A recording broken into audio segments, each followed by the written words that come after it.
Welcome to the Learning Pines YouTube. We hope this video helps. You start by verifying connector type and wire gauge. This prevents loose fits and overheating. Once confirmed, strip 4 to 6 millimeters of insulation and position the conductor squarely in the barrel. Make sure to use the correct die on your ratchet crimper so the insulation and conductor crimps compress evenly. This locks electrical and mechanical contact. After crimping, gently tug the wire to test retention and visually inspect the crimp for full metal flow and no nicked strands. Once done crimping, align the female terminal with the housing slot and insert it straight.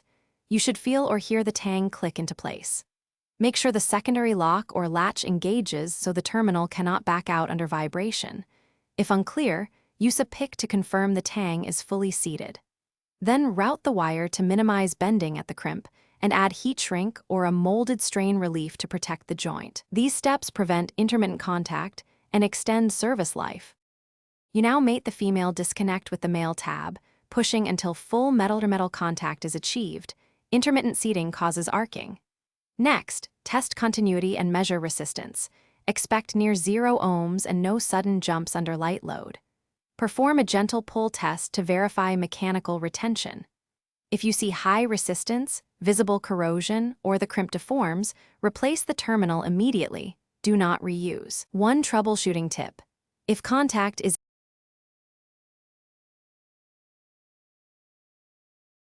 Thanks for watching. Consider subscribing if we helped you.